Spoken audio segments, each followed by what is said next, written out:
Hi, this is an hour with Sir Noni editorial. Safeguarding children and strengthening protection in schools and communities.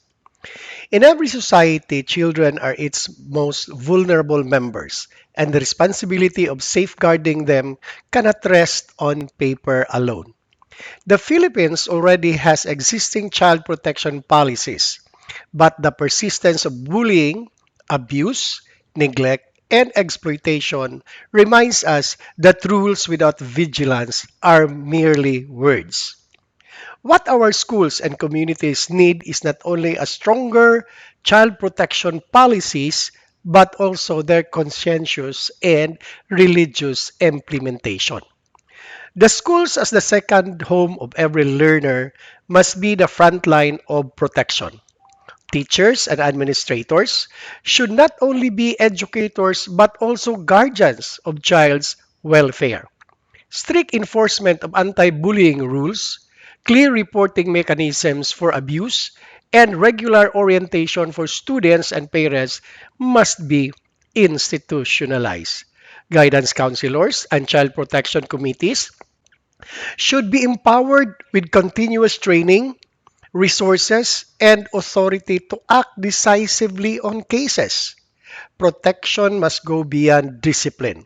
It must create a culture of empathy, respect, and safety within the classroom and the campus. Yet schools cannot act in isolation.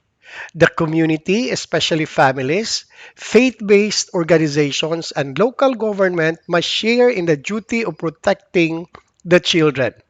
Barangay councils should strengthen child protection desks. Parents must be vigilant partners, and local leaders must ensure swift coordination when cases of abuse or neglect arise. Collaboration between schools and communities is not optional. It is essential for creating a seamless safety net for every child. A strong child protection policy is not about adding more rules. It is about ensuring that every safeguard is lived with its integrity, consistency, and compassion. Only then we can truly guarantee that our children learn to grow and dream in an environment free from fear and harm. Thank you for listening.